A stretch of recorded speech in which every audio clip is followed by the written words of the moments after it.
ঝাড়খণ্ড বাংলা সীমানায় ডুবুডিহি চেকপোস্টে আরটিও অফিসারদের বিরুদ্ধে হেনস্থার অভিযোগ বাস মালিক সহ যাত্রীদের।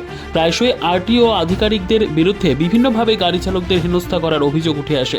আবারও আরটিও ও লেখা গাড়ির মধ্যে থাকা কিছু আধিকারিকদের বিরুদ্ধে বাস চালক সহ বাসের যাত্রীদের হেনস্থা করার অভিযোগ উঠে এলো। অভিযোগ অনুযায়ী জানা যায় যে কিছু আরটিও অফিসের ডুবুডিহি চেকপোস্টে একটি যাত্রীবাহী বাসকে আটক করে সেখানে বাসের কাগজ দেখার নাম করে চালকের ওপর শারীরিক নির্যাতন চালায় এবং তার মোবাইল ফোন কেড়ে নেয়।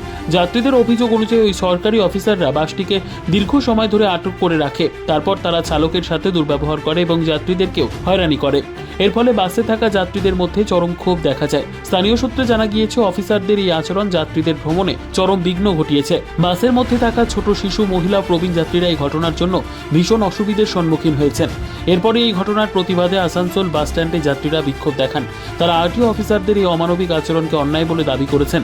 বিক্ষোভকারীরা জানান এটি শুধু একটি ড্রাইভারের ওপর আঘাত নয়, বরং সমস্ত যাত্রীদের প্রতি অবমাননা। যাত্রীরা সরকারের কাছে এই ঘটনার জন্য সংশ্লিষ্ট অফিসারদের বিরুদ্ধে কঠোর ব্যবস্থা নেওয়ার দাবি জানিয়েছেন। তাদের মতে এই ধরনের ঘটনা পরিবহন ব্যবস্থার উপর আস্থা কমিয়ে দিচ্ছে এবং এটি সম্পূর্ণ অগ্রহণযোগ্য। आए पहले गाड़ी रोके, गाड़ी के पेपर खोजे, पेपर हम दिए, पेपर देने के बाद वो टिकट खोजे, टिकट सब दिए। उसके बाद बोले गाड़ी अनलीगल चल रहा है, आपका परमिट नहीं है, ठीक है, इस गाड़ी को थाना लेके चलना है। फिर गाड़ी को हमको बैठाए। उसके बाद हम जब मोबाइल मेरा ले लिए, मोबाइल मेरा स्विच ऑफ कर दिया। फिर इस कंडीशन में कर दिया कि मेरा मोबाइल नहीं लगने लगा, ठीक है। उसके बाद वो जो है कि हमको जब कुछ बोले मालिक से बात करे, कुछ बात करे तो फिर एक थप्पड़ हमको मारे।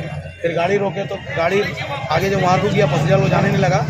तो फिर हमको जो है कि वो वहाँ से उतर के हम आए।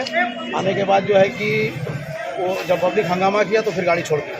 गाड़ी रोक करके आधा घंटा डिस्टर्ब किया है हम लोग को, रोक करके इससे पेपर मांगा और बहुत सारा चीज़ अपना पेपर मांगा। दो गो हम लोग का गाड़ी 30 साल से चला के ले गया, कभी कोई नहीं। और हम पब्लिक को पूरा परेशान कर दिया। गाड़ी को घुमाया, हम लोग फिर उसका बगावत किए तो उसके बाद हम लोग को छोड़ा।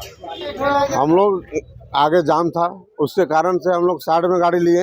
उसके बाद सोचे कि इधर उधर से गाड़ी को ले जाएंगे, पैसेंजर गाड़ी है। तब तक वो आगे साइड करो, कागज पत्र ले लिया, टिकट ले लिया, कंडक्टर को मारा है ना, ड्राइवर को मारपीट किया, खलासी को भी किया। हाँ, और उसके कारण मोबाइल ले गया, कागज पत्र सब छीन छान के ले गया। इसलिए और हम लोग बहुत चकाचकी किए, पैसेंजर सब तब गाड़ी को छोड़ा, तो गाड़ी को आरटीओ ऑफिस लेके जा रहा था। आरटीओ साहब थे वहाँ का, नियामतपुर अभी।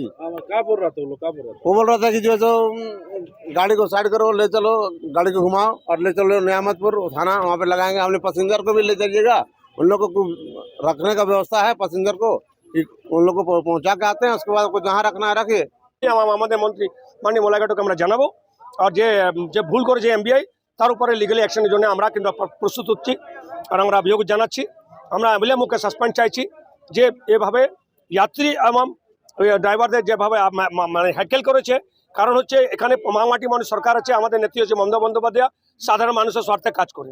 এভাবে যারা সাধারণ মানুষকে এইভাবে হ্যারাসমেন্ট করবে, সাধারণ মানুষকে এভাবে হেনস্থ করবে, তাদের কিন্তু আমরা কোনো বরদাস্ত করবো না। যে যত বড় অধিকারী হোক না কেন, তার বিরুদ্ধে কিন্তু আমরা লিগাল অ্যাকশন নেব। আমরা আমাদের নেতৃত্বকে জানাচ্ছি, আমরা অভিযোগ জানাচ্ছি, আর আমরা অবিলম্ব 24 ঘন্টার মধ্যে ওই এমবিআইকে ইমিডিয়েট সাসপেন্ড করতে হবে। আর যে কাগজপত্র যে সিজ করা হয়েছে অবিলম্বে যাতে গাড়ি ফেরত পায়। আমার ব্যাপারে একটাই আছে, যদি গাড়িতে কাগজপত্র যদি ভুল আছে তো যাত্রী যে ও কী দোষ করেছে, আপনি কাগজটা সিজ করে নিন, সিজার লিস্ট করে গাড়িটা ছেড়ে যাত্রীকে কমসে কম গন্তব্য পাঠাবার ব্যবস্থা করতে হবে। তো তাই তো সিস্টেম।